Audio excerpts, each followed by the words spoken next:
Welcome to the channel and welcome back to another video. Now in this quick video, I want to talk to you guys about the 6 sacrifices that I had to make in order to build wealth. My name is Eric and I write a blog over at smartmoneybro.com. Over there, I help ordinary people be extraordinary with their money. I also help people with their real estate. But on this video, it's all about the sacrifices that I made.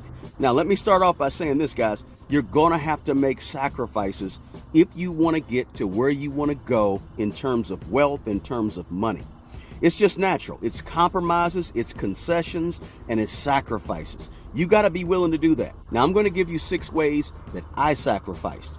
Now, the way you sacrifice may be slightly different, and that's okay.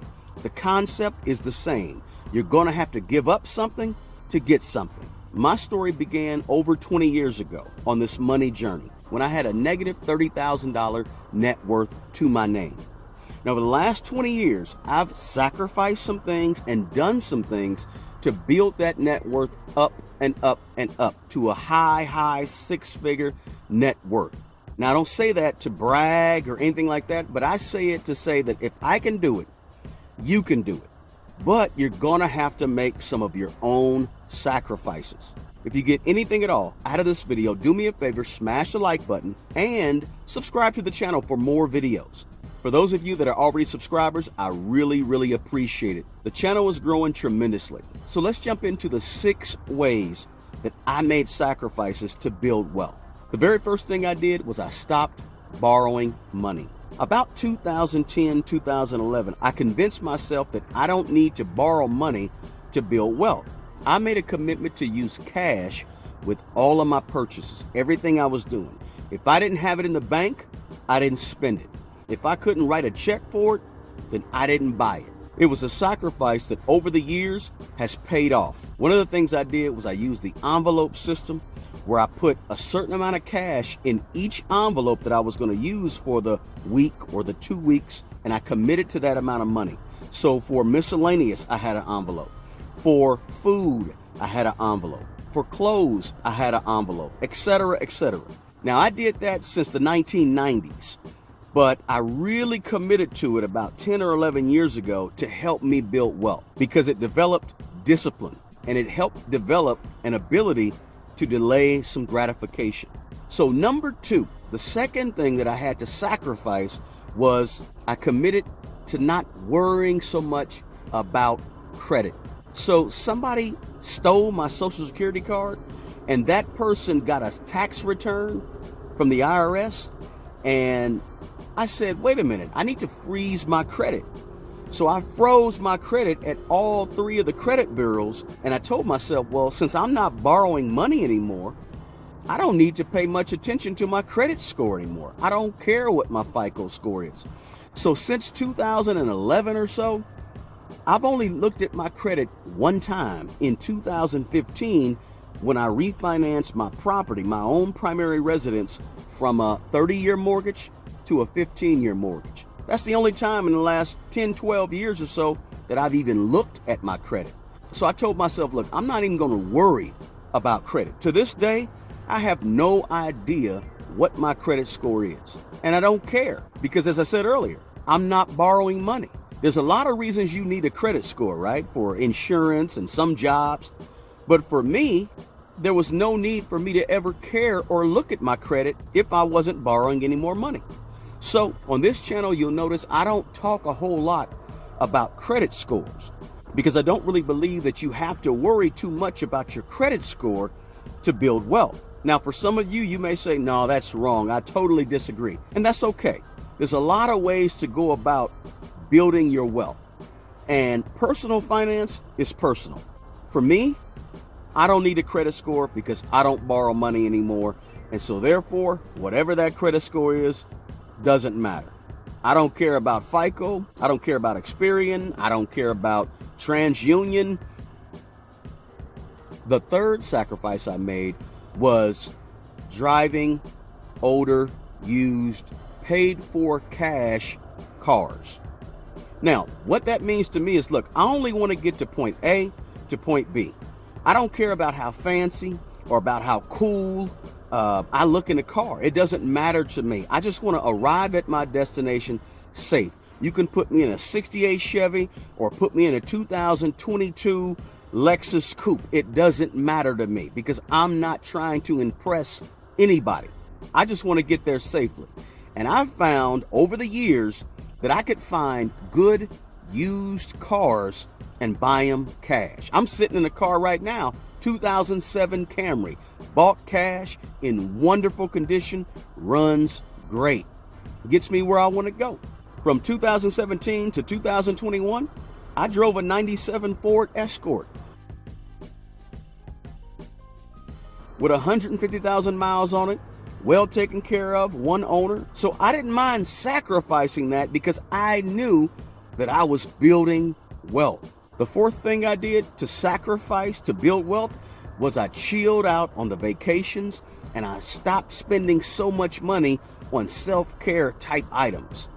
I said, you know what? Let me go ahead and find inexpensive ways to take care of myself.